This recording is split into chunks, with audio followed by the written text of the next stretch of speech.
मीरा, तेरे मायके वाले कहीं दिखाई नहीं दे रहे? क्या वे शादी में नहीं आए? ये सुनकर मीरा ने एक गहरी सांस ली और बोली, दीदी कैसे आते जब उन्हें बुलाया ही नहीं गया? उन्हें तो शादी का कार्ड तक नहीं दिया गया। ये सवाल बार बार सुन सुनकर मीरा थक चुकी थी। जब सभी को उसके सास ससुर की इस हरकत के बारे में पता चला तो लोग हैरान रह गए। आखिर अपनी बहू के पीहर वालों को शादी में न बुलाने की क्या वजह हो सकती है? घर में इन दिनों बहुत व्यस्तता थी। 2 दिन बाद ही मीरा की ननद सुनीता की शादी थी और आज उसका महिला संगीत था। मीरा शादी की तैयारियों में इतनी व्यस्त थी कि पार्लर जाने का समय ही नहीं मिल पाया। उसने सोचा अब तो खुद ही तैयार होना पड़ेगा। मीरा को मेकअप करना खास नहीं आता था, फिर भी उसने हल्का सा मेकअप किया और पीले रंग का सूट पहन लिया। कानों में बड़े बड़े झुमके पहने और अधिक साज सज्जा न आने के कारण बालों का साधारण सा स्टाइल बना लिया। तैयार होने के बाद मीरा बहुत सुंदर लग रही थी। पीले सूट में वो खूब खिल रही थी। तभी कमरे में उसका पति सागर आया। मीरा को देखकर वो मुस्कुराया और उसकी तारीफ किए बिना नहीं रह पाया। मीरा ने बात को टालते हुए कहा, तुम किसी काम से आए थे क्या? सागर बोला, अरे हाँ, मैं तो भूल ही गया था। बुआ जी तुम्हें बुला रही हैं। मीरा ने कहा, ठीक है, आप चलिए, मैं आती हूँ। सागर मुस्कुराता हुआ कमरे से बाहर चला गया और मीरा हल्की सी मुस्कान के साथ रह गई। फिर वो बुआ जी से मिलने चली गई। मीरा को देखते ही बुआ जी बोली, आज तुम बहुत सुंदर लग रही हो। मीरा मुस्कुराकर हंस पड़ी। वहीं पर उसकी ननद सुनीता और सास सावित्री जी भी मौजूद थीं। सुनीता अभी अभी पार्लर से तैयार होकर आई थी। उसने गहरे लाल रंग का लहंगा पहना था और बालों का आकर्षक हेयर स्टाइल बनवाया हुआ था। लेकिन बुआ जी का मीरा की इस तरह तारीफ करना सुनीता को बिल्कुल अच्छा नहीं लगा। उसने कड़वाहट भरी निगाहों से मीरा को देखा। उसके मन में आया, मैं तो पार्लर से तैयार होकर आई हूँ, फिर भी बुआ जी ने मेरी तारीफ नहीं की और भाभी जो घर पर ही तैयार हुई हैं, उनकी तारीफ हो रही है। सुनीता की ईर्ष्या भरी नजर महसूस कर मीरा को अजीब सा लगा। वो मुस्कुराते हुए बोली, दीदी आप तो बहुत सुंदर लग रही हो। धन्यवाद कहकर सुनीता वहां से चुपचाप चली गई। उसी समय बुआ जी ने मीरा से कहा, चलो बेटा बाहर चलते हैं, संगीत के लिए पड़ोस की औरतें आ चुकी हैं। बाहर माहौल बेहद रौनक भरा था। सब औरतें समूह में नाच गा रही थीं। ढोलक पर भजन और विवाह गीतों की गूंज पूरे आंगन में फैल रही थी। मीरा को नाच गाने का बहुत शौक था, इसलिए वो भी उत्साहित थी। लेकिन जब डीजे पर सोलो डांस का नंबर आया तो मीरा के हाथ पांव फूल गए। उसने जीवन में कभी अकेले इतने लोगों के सामने डांस नहीं किया था। ग्रुप डांस में तो किसी पर ध्यान नहीं रहता, पर सोलो में सबकी निगाहें उसी पर होती हैं। उसने मन ही मन सोचा, मैं नहीं कर पाऊंगी, पर वहां कौन मानने वाला था? सबने उसे जबरदस्ती मंच पर खड़ा कर दिया। उसने झिझकते हुए जैसे तैसे डांस करना शुरू किया। शुरू में संकोच था, पर धीरे धीरे उसने लय पकड़ ली। मीरा का चेहरा आत्मविश्वास से दमक उठा। डांस खत्म होने पर तालियों की गड़गड़ाहट गूंज उठी। सब महिलाएं मुस्कुराते हुए उसकी तारीफ करने लगीं। किसी ने कहा, मीरा तुमने तो बहुत अच्छा डांस किया। वो शर्माते हुए मुस्कुराई। आज उसने सच में सबका दिल जीत लिया था। सास ने भी इशारे से कहा, मीरा तुमने वाकई बहुत अच्छा डांस किया है। ये सुनकर मीरा का चेहरा खुशी से खिल उठा। उसे तो खुद भी अंदाजा नहीं था कि वो इतना अच्छा डांस कर सकती है। थोड़ी देर बाद मीरा जाकर अपनी ननद सुनीता के पास बैठ गई। उसने देखा कि सुनीता की ड्रेस बैकलेस थी और पीछे से उसकी स्ट्रैप्स भी दिख रही थीं। मीरा ने धीरे से कहा, दीदी जरा संभाल लीजिए, पीछे से स्ट्रैप्स दिख रहे हैं, और ठीक करने की कोशिश की। सुनीता ने मुस्कुराकर कहा, कोई बात नहीं भाभी, ये तो आजकल का फैशन है। मीरा ने मन ही मन सोचा, स्ट्रैप्स दिखाना भी अब फैशन कहलाता है, बड़ी अजीब बात है। ये सोचते सोचते उसे अपनी शादी के दिन याद आ गए। उसे याद आया जब उसकी शादी से पहले लहंगा तैयार होकर आया था तो सास सावित्री जी ने उसे अपने पास मंगवाया था। जैसे ही उन्होंने लहंगा और उसका ब्लाउज देखा तो गुस्से में बोली, मीरा तुमने लहंगे के साथ ब्लाउज क्यों बनवाया है, कुर्ती क्यों नहीं? मीरा ने शांत स्वर में समझाया था, सबने कहा था कि इस लहंगे के साथ ब्लाउज ही अच्छा लगेगा, कुर्ती कुछ जंचेगी नहीं। लेकिन सावित्री जी ने गुस्से में फोन काट दिया। कुछ देर बाद सागर का फोन आया। मीरा, तुमने ब्लाउज क्यों बनवाया? मम्मी नाराज हैं। इस पर मीरा को भी गुस्सा आ गया था। उसने कहा, मेरा ब्लाउज बिल्कुल ठीक है, न तो स्लीवलेस है और न ही उसका गला गहरा है। लहंगे पर दुपट्टा भी रहेगा जिससे ब्लाउज पूरा ढक जाएगा। और अगर इतनी ही समस्या है तो ये बता दो कि साड़ी के ऊपर भी ब्लाउज की जगह अब कुर्ती ही सिलवानी है क्या? सागर कुछ देर चुप रहा और फिर मीरा की बात पर हंस पड़ा। मीरा मुस्कुरा दी, लेकिन दिल में ये बात हमेशा के लिए बैठ गई। एक औरत का वस्त्र नहीं, उसका सम्मान देखा जाना चाहिए। मीरा का गुस्सा देखकर सागर ने कहा, नहीं, ऐसी कोई बात नहीं है। मम्मी तो ऐसे ही बोल रही थीं। जो बन गया वो बिल्कुल ठीक है, तुम गुस्सा मत करो। लेकिन मीरा का मन बहुत खिन्न था। उसे ये सब बहुत बुरा लगा। तभी संगीत की तेज आवाजों के बीच उसकी सोच टूट गई और वो वर्तमान में लौट आई। उसने देखा, सावित्री जी अपनी बेटी सुनीता को देखकर खुशी से फूली नहीं समा रही थीं। उन्हें न तो सुनीता की बैकलेस ड्रेस दिखाई दे रही थी, न ही अपने ही बताए संस्कार याद आ रहे थे। मीरा के मन में ख्याल आया, लोग कितने दोहरे मापदंड रखते हैं। बहू पर तो शादी से पहले ही विचारों का दबाव डाल देते हैं और उसे अपने नियंत्रण में रखने की कोशिश करते हैं, लेकिन अपनी बेटियों के लिए सब सही लगता है। धीरे धीरे संगीत का कार्यक्रम समाप्त हो गया। सब लोग अपने अपने घर लौटने लगे। काम निपटाने के बाद मीरा भी अपने कमरे की ओर जा रही थी कि तभी पास के कमरे से बुआ जी की आवाज आई। अपने नाम का जिक्र सुनकर वो कुछ क्षण के लिए ठिठक गई। बुआ जी सुनीता से कह रही थीं, आज मीरा बहुत सुंदर लग रही थी और उसने डांस भी बहुत अच्छा किया। ये सुनकर सुनीता ने कहा, बुआ जी, इसे सुंदर होना नहीं कहते। इतना सुनते ही मीरा उस कमरे में कुछ सामान लेने के बहाने चली गई।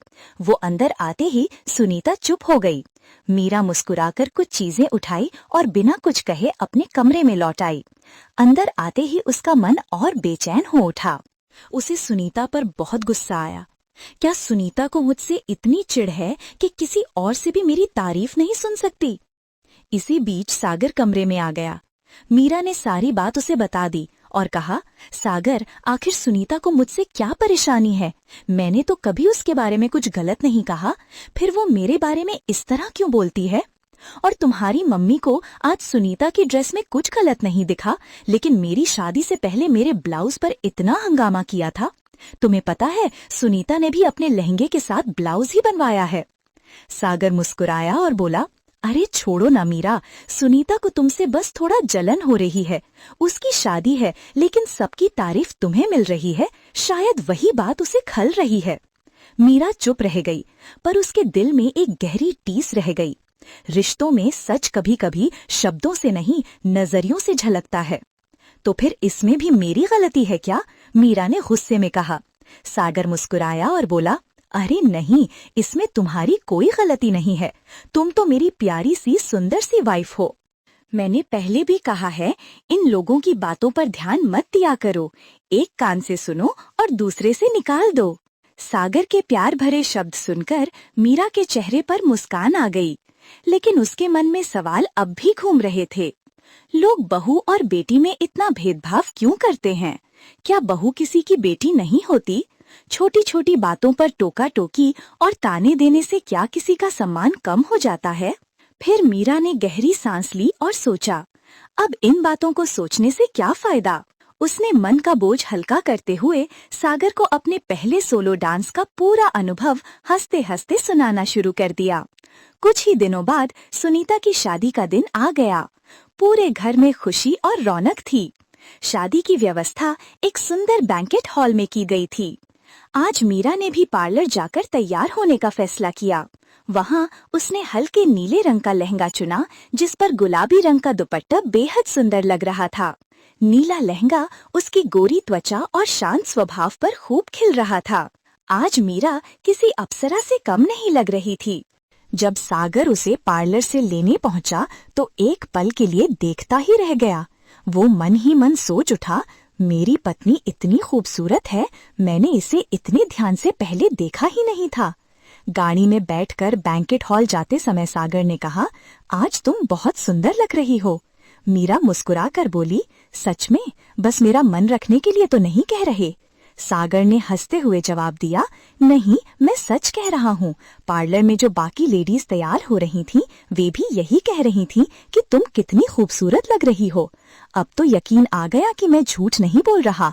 मीरा शर्माते हुए बोली, सागर भी ना। सागर गाड़ी चलाते हुए बार बार उसे देख रहा था। ये देखकर मीरा का चेहरा हल्की लाली से भर गया। बैंकेट हॉल पहुंचने तक वहां रिश्तेदारों का हुजूम लग चुका था। सागर के ऑफिस के सहकर्मी भी अपने परिवारों के साथ आ चुके थे। माहौल खुशी, रोशनी और संगीत से भर गया था। तो फिर इसमें भी मेरी गलती है क्या? मीरा ने गुस्से में कहा। सागर मुस्कुराया और बोला, अरे नहीं, इसमें तुम्हारी कोई गलती नहीं है। तुम तो मेरी प्यारी सी सुंदर सी वाइफ हो। वो मन ही मन सोच उठा, मेरी पत्नी इतनी खूबसूरत है, मैंने इसे इतने ध्यान से पहले देखा ही नहीं था। गाड़ी में बैठकर बैंकेट हॉल जाते समय सागर ने कहा, आज तुम बहुत सुंदर लग रही हो। मीरा मुस्कुराकर बोली, सच में? बस मेरा मन रखने के लिए तो नहीं कह रहे? सागर ने हंसते हुए जवाब दिया, नहीं, मैं सच कह रहा हूँ। पार्लर में जो बाकी लेडीज तैयार हो रही थीं, वे भी यही कह रही थीं कि तुम कितनी खूबसूरत लग रही हो। अब तो यकीन आ गया कि मैं झूठ नहीं बोल रहा। मीरा शर्माते हुए बोली, सागर भी ना। सागर गाड़ी चलाते हुए बार बार उसे देख रहा था। ये देखकर मीरा का चेहरा हल्की लाली से भर गया। बैंकेट हॉल पहुंचने तक वहां रिश्तेदारों का हुजूम लग चुका था। सागर के ऑफिस के सहकर्मी भी अपने परिवारों के साथ आ चुके थे। माहौल खुशी, रोशनी और संगीत से भर गया था। मीरा भी घर की महिलाओं के पास आकर बैठ गई, जो पहले से ही आपस में बातें कर रही थीं। एक महिला बोली, अरे मीरा, बैठ हमारे पास। तेरी शादी के बाद अब तुझसे मिल रहे हैं। आजकल तो शादी ब्याह ही एकमात्र बहाना रह गया है मिलने का, वरना किसके पास समय है। दूसरी महिला, जो रिश्ते में मीरा की ननद लगती थी, मुस्कुराकर बोली, दीदी, आप सही कह रही हैं। बहुत अच्छा लगा आप सबसे मिलकर। अच्छा किया जो शादी में आ गई। हमें भी तुमसे मिलकर बहुत अच्छा लगा। आज तो तुम बहुत प्यारी लग रही हो। एक और महिला ने कहा। मीरा शर्मा गई और मुस्कुराकर बोली, थैंक यू दीदी। फिर उनमें से एक महिला ने कहा, हम लोग तो शालू की सास के बारे में बातें कर रहे थे। कितनी अच्छी है ना वो। आरती के वक्त थोड़ी गड़बड़ हो गई थी, फिर सोने के लिए गद्दे भी नहीं मिल रहे थे, लेकिन उन्होंने एक शब्द तक नहीं कहा, चुपचाप इंतजाम करती रहीं। दूसरी महिला तुरंत बोली, हाँ, और एक है सावित्री चाची। उन्होंने तेरी शादी में कितना हंगामा किया था, याद है? कितना सुनाया था तेरे मायके वालों को। ये सुनकर मीरा का चेहरा थोड़ा उदास हो गया। याद है दीदी, वो सब मैं कैसे भूल सकती हूँ। भूलना भी चाहूँ तो भूल नहीं पाती। मीरा ने हल्की मुस्कान में अपने दर्द को छिपाते हुए कहा। वो मन ही मन अपनी शादी के दिनों में लौट गई। मीरा के पापा ने अपनी हैसियत से बढ़कर सब कुछ किया था। सागर के घर वालों की हर पसंद का ध्यान रखा गया था। उनकी पसंद की गाड़ी, फर्नीचर, कपड़े और दहेज का हर सामान, सब कुछ वैसा ही था जैसा वर पक्ष ने चाहा था। फिर भी सावित्री जी और उनके पति रमाकांत जी बार बार फोन करके यही कहते रहते, कोई कमी न रह जाए। मीरा के पापा अपनी बेटी की शादी में किसी बात की कसर नहीं छोड़ना चाहते थे, मगर इन लगातार निर्देशों और अपेक्षाओं ने उन्हें अंदर से घबरा दिया था। शादी शहर में ही थी, इसलिए बारात में कितने लोग आएंगे ये निश्चित नहीं था। मीरा को पार्लर से तैयार होकर सीधे बैंकेट हॉल पहुंचना था। उस समय उसका दिल उत्साह, घबराहट और उम्मीदों से भरा हुआ था। घर के सभी लोग शादी स्थल पर पहुंच चुके थे। हर कोई बेसब्री से बारात का इंतजार कर रहा था। मीरा की भाभी, बहनें और परिवार की सभी महिलाएं दरवाजे पर खड़ी होकर खुशी खुशी बारात की राह देख रही थीं। उधर शहर भर के मेहमान लगातार आ रहे थे। क्योंकि शादी लोकल थी, इसलिए दोनों पक्षों के कई लोग एक दूसरे को पहले से जानते थे। मीरा के पापा और भाई मेहमानों के स्वागत में व्यस्त थे। छोटी बहन रिया आज सबसे ज्यादा खुश थी। आखिर उसे जूते चुराने का मौका जो मिलने वाला था। उसने तो इसके लिए पहले से ही पूरी प्लानिंग कर रखी थी।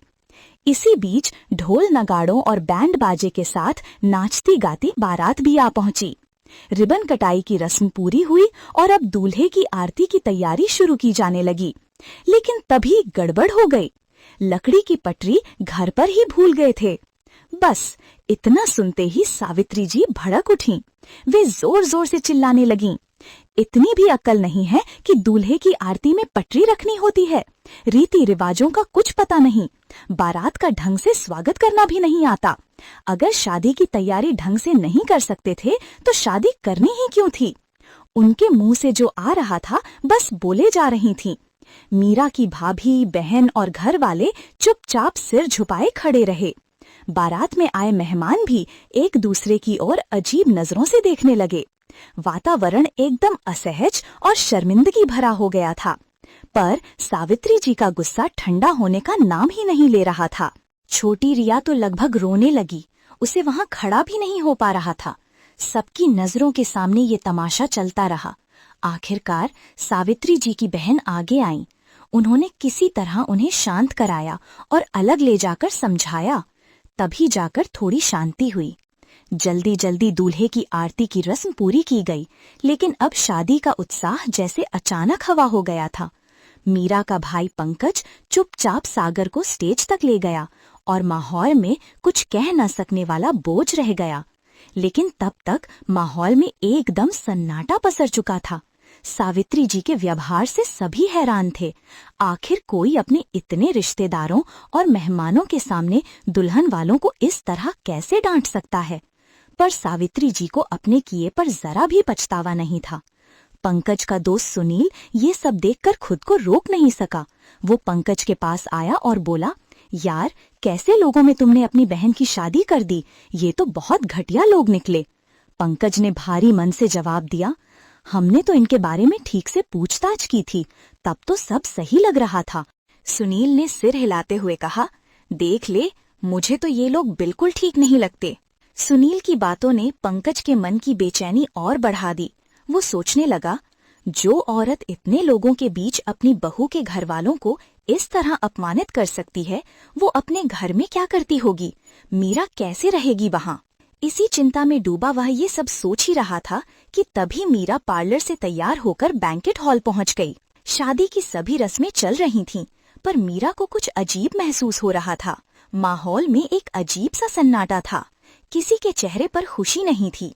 सब यूं ही औपचारिकता निभा रहे थे। उसे ये नहीं बताया गया था कि कुछ देर पहले वहाँ कितना बड़ा हंगामा हुआ था। ना कोई हंसी मजाक हो रहा था, ना ही जूसे चुराने जैसी रस्में। सब जैसे बस किसी मजबूरी में रस्में पूरी कर रहे थे। शादी की रस्में खत्म होने के बाद मीरा और सागर को घर ले जाया गया, क्योंकि वहीं से विदाई होनी थी। घर पहुंचते ही जब परिवार के सदस्य अकेले में मिले तो उन्होंने उसे सब कुछ बता दिया, शादी के समय हुए उस बड़े तमाशे के बारे में। ये सुनकर मीरा स्तब्ध रह गई। उसके भीतर दुख और गुस्से का तूफान उमड़ पड़ा। उसे गुस्सा अपनी सास पर नहीं बल्कि अपने घरवालों पर आ रहा था।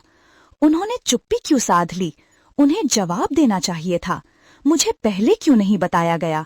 मैं ऐसी शादी कभी नहीं करना चाहती थी जिसमें मेरे परिवार की बेइज्जती हो। उसकी आंखों से आंसू झरने लगे। तभी उसकी माँ ने उसे शांत करते हुए कहा, बेटा, जो हो गया उसे अब बदलना हमारे बस में नहीं है। जो बीत गया उसे भूल जाओ। जिंदगी आगे बढ़ानी होती है। मीरा खामोश हो गई, पर उसके मन की आग बुझी नहीं थी। तू गुस्सा लेकर ससुराल मत जा बेटा, मीरा की मम्मी ने धीरे से कहा। शादियों में ऐसी बातें तो होती ही रहती हैं।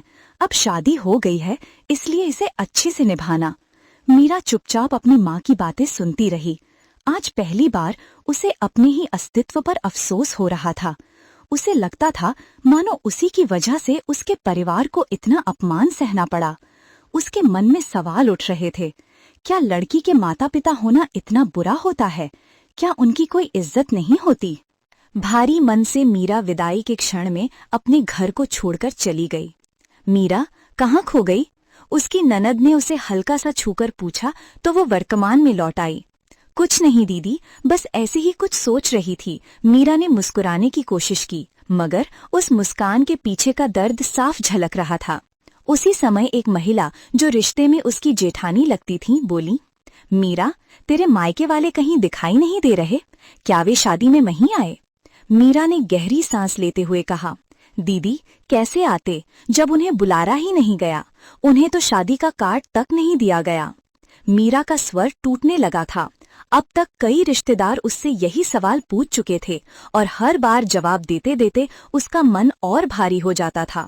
जेठानी हैरानी से बोली, क्या शादी का कार्ड तक नहीं दिया गया? ये तो हद हो गई। अपने संबंधियों के साथ ऐसा कौन करता है भला? भले ही कोई मनमुटाव हो, पर कार्ड देना तो शिष्टाचार है। मीरा ने थकी हुई आवाज में कहा, दीदी, यहाँ तो जो भी हो जाए वही कम है, आप तो सब जानती ही हैं। यह कहकर वो चुप हो गई। मीरा के चेहरे की उदासी देखकर उसकी जेठानी ने तुरंत बात बदल दी। मीरा, शालू की ज्वेलरी तो बहुत खूबसूरत है, पर उसका लहंगा बहुत सिंपल है, सीधा लाल रंग, कुछ खास नहीं दिख रहा। कितने का है? 4 लाख का होगा दीदी, मीरा ने जवाब दिया। जेठानी हंसते हुए बोली, इतने पैसे वसूल नहीं लगते। फिर शरारती मुस्कान के साथ बोली, लेकिन तेरा लहंगा बहुत सुंदर है, तूने ये कहाँ से लिया? यहीं से या लुधियाना से? नहीं दीदी, मीरा ने मुस्कुराकर कहा, ये तो मैंने चांदनी चौक से लिया है।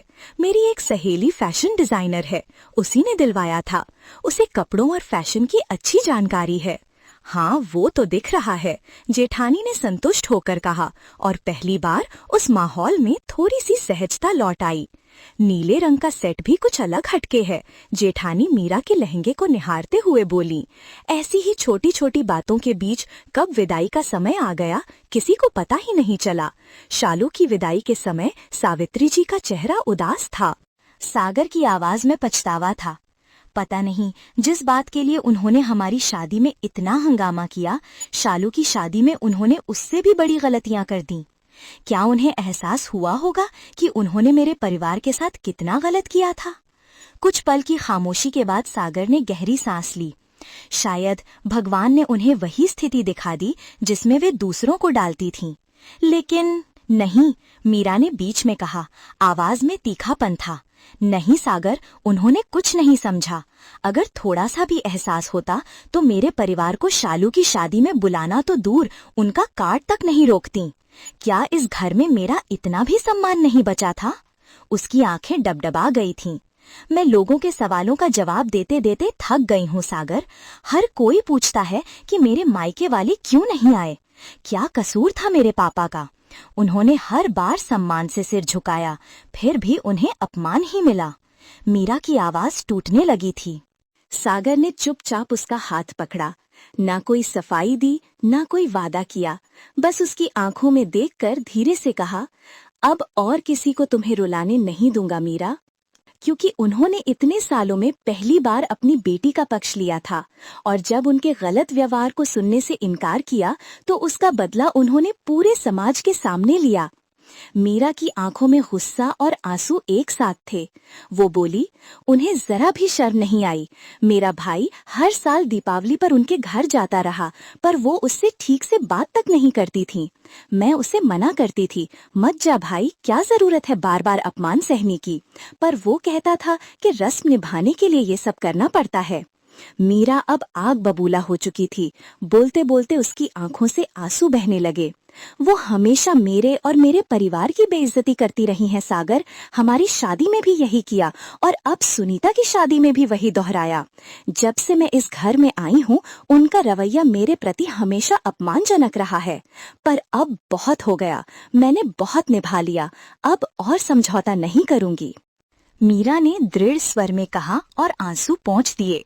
सागर शांतिपूर्वक बोला, मीरा, तुम्हारे हर फैसले में मैं तुम्हारे साथ हूँ। अब मैं तुम्हारे ऊपर किसी भी तरह का दबाव नहीं डालूंगा, मैं वादा करता हूँ।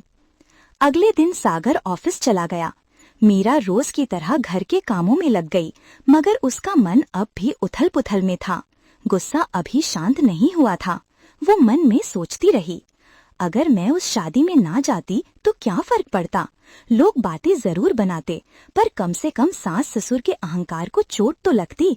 मुझे उनकी इज्जत बचाई, फिर भी उन्हें मेरी किसी बात की कद्र नहीं। सोचते सोचते शाम हो गई। खिड़की से झांकती रोशनी में उसे एहसास ही नहीं हुआ कि कब दिन ढल गया। तभी दरवाजा खुला, सागर घर लौट आया।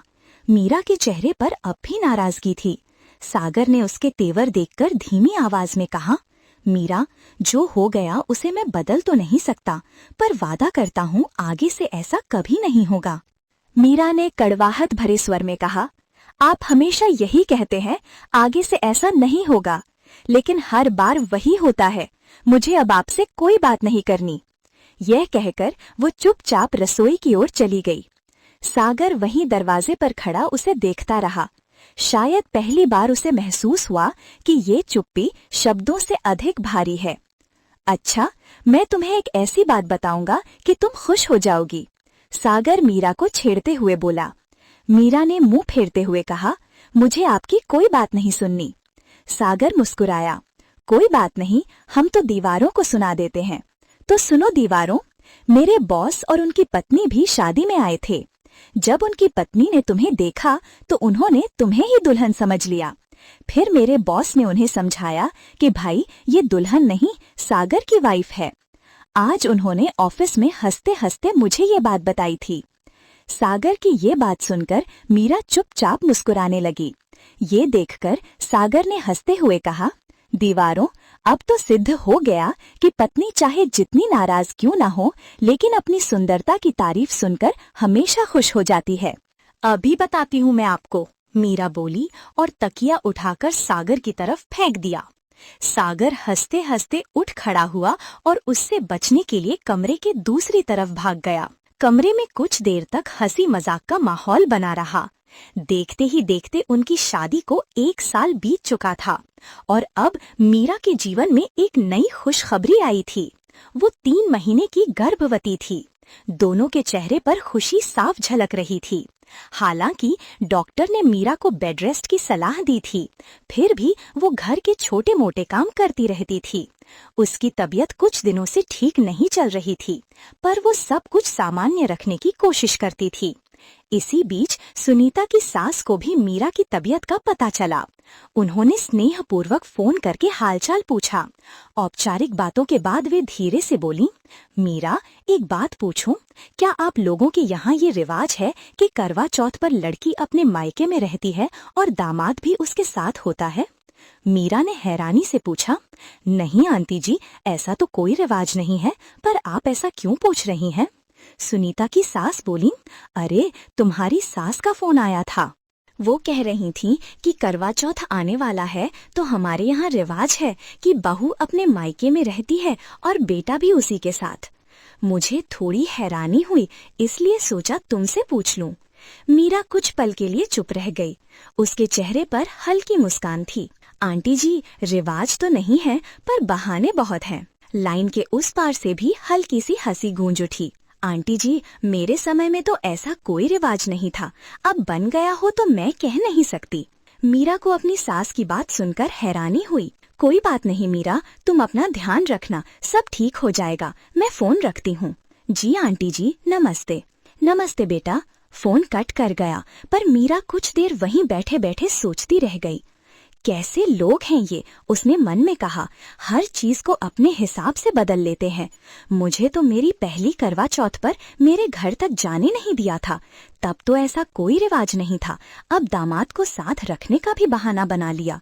जिन्हें मेरे मायके में 10 मिनट रुकना भी मंजूर नहीं था, अब वही ऐसे रिवाज की बातें कर रहे हैं। सोचते सोचते उसका मन अतीत में चला गया। उसे अपनी पहली करवा चौथ याद आ गई। शादी को कुछ ही महीने हुए थे जब सागर उसे लेकर गुड़गांव आ गया था।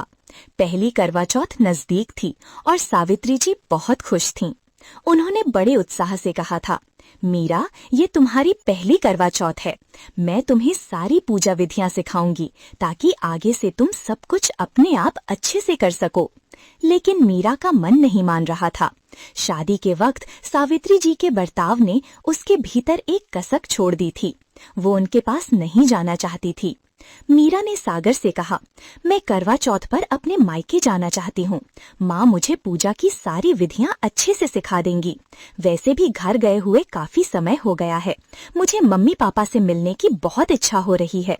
सागर ने मुस्कुराकर कहा, ठीक है, मैं मम्मी पापा से पूछकर बताता हूँ। मीरा को ये सुनकर बहुत खुशी हुई। वो अपने घर जाने के ख्याल से पूरे दिन प्रसन्न रही। शाम को सागर ने अपने घर फोन किया और बातों बातों में कहा, मम्मी, मीरा करवा चौथ पर अपने घर जाना चाहती है। बस ये सुनते ही सावित्री जी भड़क उठीं। फोन के उस पार आवाज ऊंची हो गई, क्या पहली करवा चौथ अपने मायके में, ऐसी भी कोई रस्म होती है क्या? वे सागर पर गुस्सा करने लगीं। तुम्हें तो समझ ही नहीं है कि नए घर में बहू के संस्कार कैसे बनाए जाते हैं। फिर उन्होंने कहा, फोन मीरा को दो। सागर ने झिझकते हुए मोबाइल मीरा को पकड़ा दिया। मीरा ने डरते डरते फोन कान से लगाया। उसे उनके कॉल का नाम सुनकर ही घबराहट होती थी। हर बार जब भी सागर की घर से कॉल आता, उसका दिल जोर जोर से धड़कने लगता था, क्योंकि किसी न किसी कारण से उसे हमेशा ताने ही मिलते थे। फोन के उस पार सावित्री जी की आवाज गूंजी, एक ऐसी आवाज जिसे मीरा कभी सहजता से नहीं सुन पाई थी। मीरा को ऐसा लग रहा था मानो उसे फिर किसी बात के लिए सुनना पड़ेगा। अब उसके मन में सागर के घर वालों का एक अजीब सा डर बैठ चुका था। वो डरते डरते फोन उठाती है। उधर से सागर के पिता हरिशंकर जी की आवाज आती है। नमस्ते पिताजी, मीरा ने संयमित स्वर में कहा। हरिशंकर जी बोले, मीरा, सागर कह रहा है कि तुम करवा चौथ पर अपने घर जाना चाहती हो। फिर उनकी आवाज अचानक कठोर हो गई। कोई जरूरत नहीं है कहीं जाने की। तुम्हारे पापा ने शादी में बहुत कुछ किया था क्या, जो अब करवा चौथ पर भी कुछ देंगे? ऐसी होती हैं शादियां। थोड़ा रुककर वो व्यंग्य में बोले, हम बताएंगे कैसी शादी होती है जब हम अपनी बेटी की शादी करेंगे। तुम्हारे पापा ने तो गाड़ी के पैसे तक पूरे नहीं दिए थे। मीरा ने रुंधे गले से कहा, पर पिताजी। लेकिन उन्होंने उसे बोलने नहीं दिया। कहीं पूरे पैसे नहीं दिए तेरे पापा ने, 1 लाख रुपए कम दिए हैं। बस अब कहीं नहीं जाना, समझी? यह कहते ही हरिशंकर जी ने फोन कट कर दिया। मीरा कुछ क्षण वहीं बैठे बैठे फोन को घूरती रही। आंखों में आंसू भर आए। फोन का स्क्रीन भी धुंधला दिखाई देने लगा। सागर ने पास आकर पूछा, क्या हुआ मीरा, तुम ऐसे क्यों बैठी हो? पापा ने क्या कहा? मीरा ने कोई जवाब नहीं दिया। वो कुछ पल चुप रही, फिर अचानक कुछ सोचकर अपने घर फोन मिला दिया। उनकी माँ ने फोन उठाया तो आवाज में खुशी थी। अरे मीरा, तुम्हारा फोन आया है, बहुत अच्छा लगा। सागर ने बात की क्या अपने घर पर? हम कब आकर तुम्हें ले जाएं? मीरा ने धीमे स्वर में कहा। माँ, मैं नहीं आ रही हूँ, उन्होंने मना कर दिया है। उसकी माँ की आवाज पल भर में बदल गई। क्या? पर क्यों मना कर दिया? मीरा ने कोई जवाब नहीं दिया। थोड़ी देर चुप रहने के बाद बोली, माँ, पापा जी कहाँ हैं? मुझे उनसे बात करनी है। तेरे पापा यहीं पास में हैं, पर बात क्या है? मुझे तो चिंता हो रही है। माँ, आप पहले पापा जी को फोन दो। मीरा की जिद देखकर उसकी माँ ने फोन पापा को दे दिया। हाँ बेटा मीरा, क्या बात है? मीरा की आवाज कांप रही थी। पापा जी, आप मुझे ये बताइए। वो आगे बोल ही नहीं पाई। गला पूरी तरह भर आया था और शब्द आंसुओं में खो गए थे। पापा जी, आपने गाड़ी के लिए कितने पैसे दिए थे? मीरा ने कांपती आवाज में पूछा। बेटा, जितने उन्होंने मांगे थे, पूरे 8 लाख रुपए हमने गिनकर दिए थे, पापा ने शांत स्वर में कहा। लेकिन उनके पापा तो कह रहे हैं कि आपने 1 लाख कम दिए थे। नहीं बेटा, पूरे पैसे दिए थे, हमारे पास गवाह भी है। वे थोड़ी सख्त लहजे में बोले। जिनके सामने शादी कराई गई थी, उनके सामने ही नकद पूरे पैसे गिने जाकर दिए थे। मीरा की आवाज भारी हो गई। तो फिर वो ऐसा क्यों कह रहे हैं पापा? पापा ने ठंडी सांस भरी। छोड़ ना बेटा, ऐसी बातें तो शादी ब्याह में होती रहती हैं। इन बातों को ज्यादा गंभीरता से नहीं लेते। नहीं पापा जी, ये कोई छोटी बात नहीं है। जब आपने पूरे पैसे दिए हैं तो वो इस बात से इनकार कैसे कर सकते हैं? आप जाकर उनके पास ये बात साफ साफ क्यों नहीं कहते? वे बोले, बेटा, रिश्तेदारी में थोड़ा बहुत चलता रहता है, वैसे भी हम लड़की वाले हैं। मीरा गुस्से और दर्द से बोली, प्लीज पापा जी, अगर आप जाकर ये बात साफ नहीं करेंगे तो फिर मैं कभी भी उस गाड़ी में नहीं बैठूंगी। कुछ पल के मौन के बाद पापा ने भावुक होकर कहा, मीरा, ये गाड़ी तो हमने तेरे लिए दी थी। अगर तू ही इसमें नहीं बैठेगी तो हमारी मेहनत, हमारी खुशी सब व्यर्थ हो जाएगी। मीरा ने गहरी सांस ली और धीमे से बोली, ठीक है पापा, बस आप वादा कीजिए कि आप कल जाकर ये बात क्लियर करेंगे। ठीक है बेटा, मैं कल ही तेरे अंकल जी को साथ लेकर तेरे ससुराल जाऊंगा। मीरा का चेहरा थोड़ी देर के लिए खिल उठा। अब तो खुश हो गई ना? हाँ पापा, अब ठीक है, मैं आपसे कल बात करूंगी, नमस्ते। फोन कट गया। सागर चुपचाप पास बैठा सब कुछ सुन रहा था। वो समझ ही नहीं पा रहा था कि उसके परिवार ने ये सब क्यों किया। मीरा का चेहरा देखने योग्य नहीं था। वो थकी हुई, आहत और भीतर से टूटी हुई लग रही थी। सागर ने उसका हाथ पकड़कर धीरे से पूछा, क्या बात हुई मीरा? पापा ने क्या कहा? मीरा ने सारी बात शब्द शब्द उसे बता दी। सब सुनकर सागर का चेहरा उतर गया। वो बोला, सॉरी मीरा, मेरी वजह से तुम्हें हमेशा ये सब सुनना पड़ता है। मैं सोचता हूँ कि सब लोग मिलजुल कर खुश रहेंगे, लेकिन मम्मी पापा की हरकतें मुझे शर्मिंदा कर देती हैं। कभी कभी तो खुद पर ही अपराध बोध होता है। मीरा ने धीरे से कहा, सागर, ये बातें तब तक ठीक नहीं होंगी जब तक वे दूसरों को अपने बराबर सम्मान देना नहीं सीखेंगे। उनके लिए बहू का मतलब है वो जो चुपचाप उनकी हर बात मान ले, चाहे वो सही हो या गलत।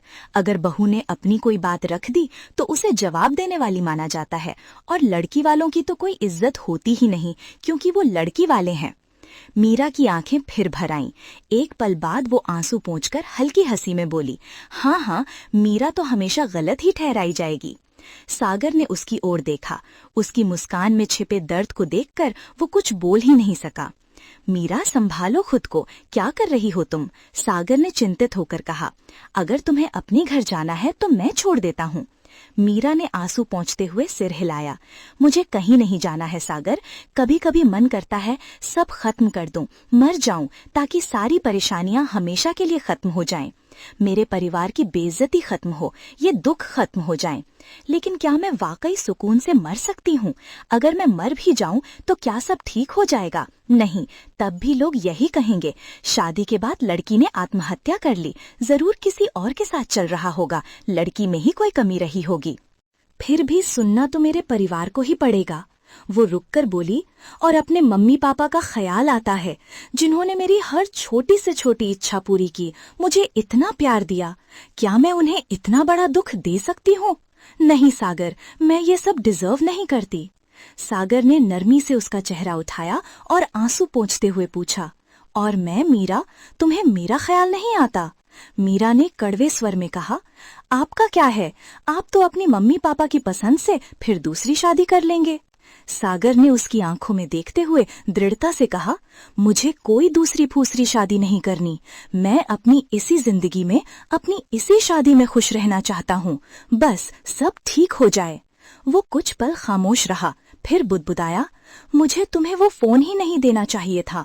मुझे क्या पता था कि पापा इतनी घटिया बातें करेंगे। इतना कहकर वो कमरे से बाहर चला गया और दूसरे कमरे में जाकर अपने पिता से फोन पर बात करने लगा। मीरा धीरे धीरे बिस्तर की ओर गई। मन में हजारों विचार थे, अपमान, दर्द और थकावट।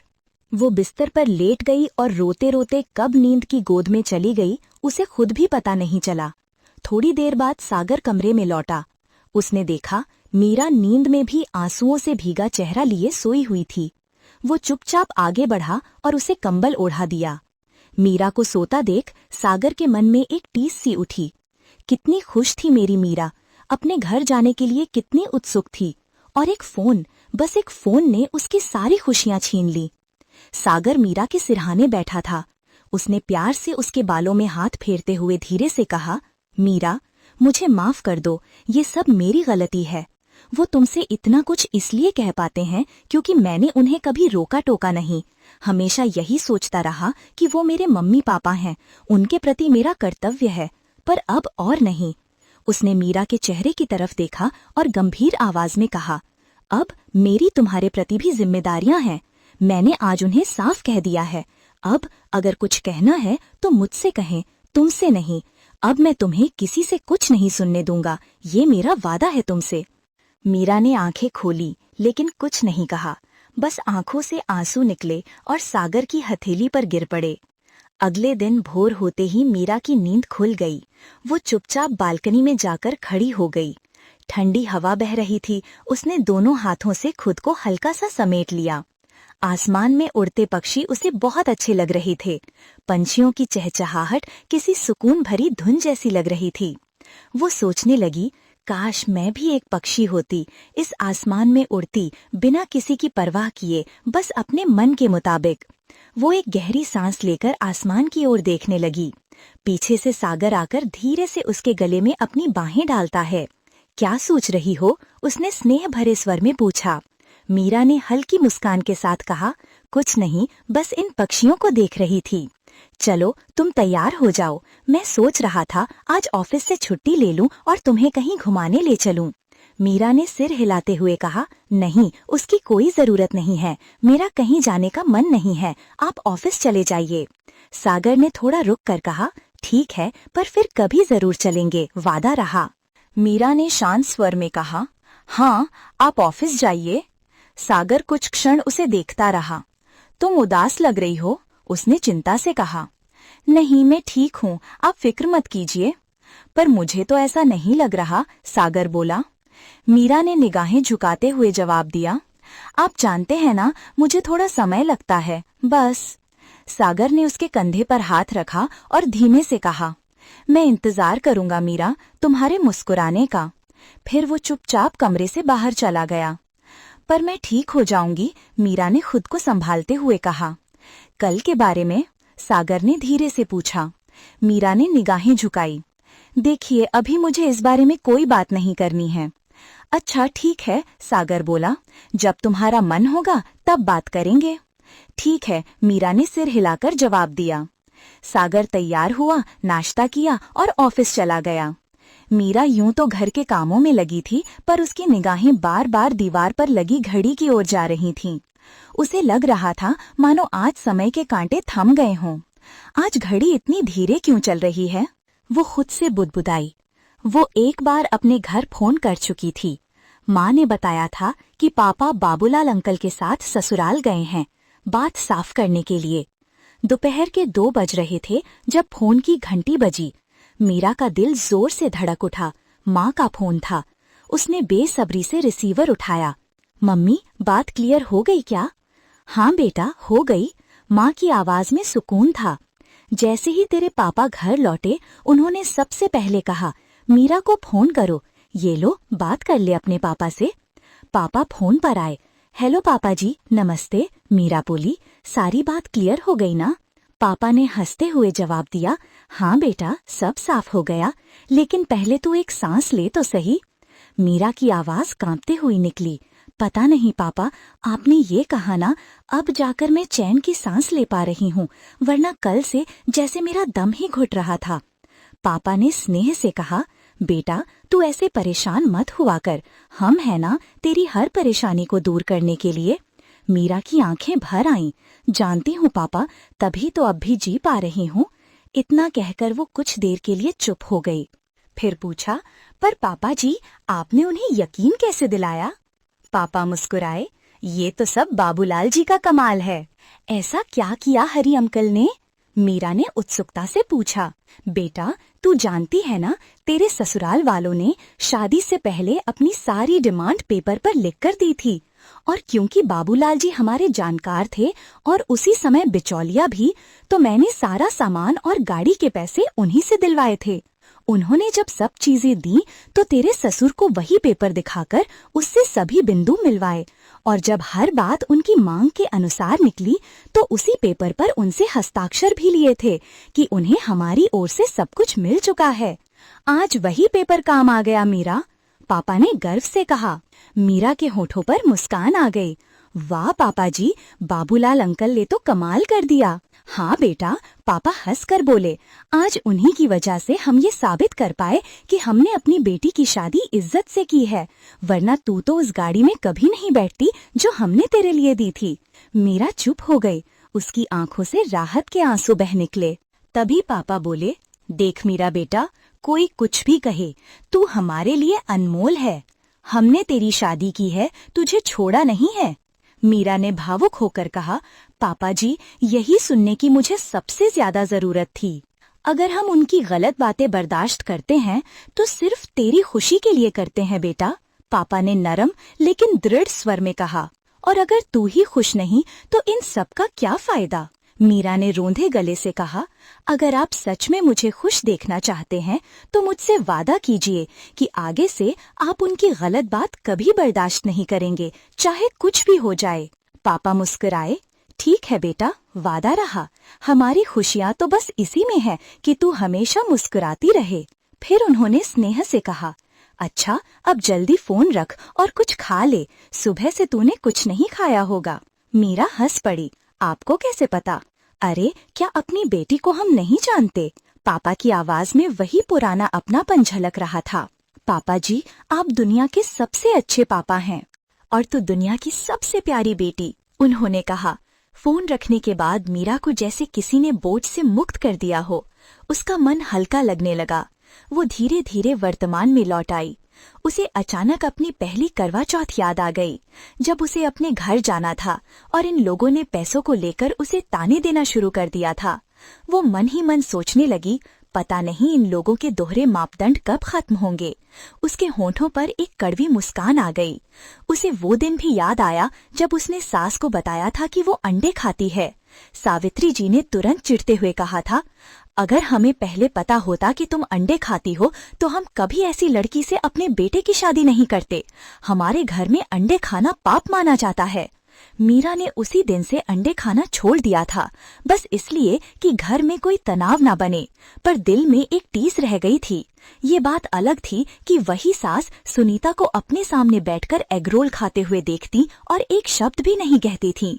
मीरा के मन में ख्याल आया, कितना आसान है उनके लिए फर्क करना, बहू के लिए नियम और बेटी के लिए छूट। वो गहरी सांस लेकर खिड़की से बाहर देखने लगी, जैसे अपने मन के भीतर का तूफान छुपाना चाहती हो। हालांकि सागर ने कई बार मीरा से कहा, अगर तुम्हारा मन करे तो तुम एगरोल खा सकती हो, किसी को पता नहीं चलेगा। लेकिन मीरा ने हमेशा मना कर दिया। वो नहीं चाहती थी कि उस घर के नियमों का उल्लंघन करे, जहां अब वो बहू बनकर रह रही थी। उसने सागर से कहा, देखिए, अंडा कोई ऐसी चीज नहीं है जो मैं छोड़ नहीं सकती, और जब आपके घर में इसे नहीं खाया जाता तो मैं छिपकर भी नहीं खाऊंगी। बस मुझे दुख इस बात का है कि जब सुनीता आपकी मम्मी के सामने बैठकर खाती है तो वही मम्मी मुझे कोसती हैं। फिर मुस्कुराते हुए उसने जोड़ा, खैर रहने दीजिए, अब मुझे इन सब बातों की आदत हो गई है। मैंने तय कर लिया है कि अब इन बातों पर ध्यान नहीं दूंगी, क्योंकि जब ध्यान देती हूँ तो तकलीफ मुझे ही होती है और मूड कई दिनों तक खराब रहता है। दूसरों की छोटी सोच से अपनी सुख शांति क्यों बिगाड़नी। समय के साथ 9 महीने पूरे हुए और मीरा ने एक प्यारे से बेटे को जन्म दिया। उसकी जिंदगी में फिर से खुशियां लौट आईं। उसने निश्चय किया, अब वो दूसरों की ओछी बातों पर ध्यान देने के बजाय उन चीजों पर ध्यान देगी जो उसे सुकून और खुशी देती हैं, क्योंकि वो समझ चुकी थी दूसरों को बदलना आसान नहीं, लेकिन खुद को सकारात्मक बनाना हमारे बस में है। तो दोस्तों, आप बताइए, मीरा ने जो फैसला लिया क्या वही सही था? क्या हमें भी दूसरों की संकीर्ण सोच को नजरअंदाज कर अपनी शांति को प्राथमिकता नहीं देनी चाहिए? अगर आपको ये कहानी पसंद आई हो तो इसे लाइक करें और अपने विचार कमेंट में साझा करें। ऐसी ही और कहानियों के लिए चैनल को सब्सक्राइब करना न भूलें। मिलते हैं जल्द ही एक नई प्रेरक कहानी के साथ। बहुत बहुत धन्यवाद।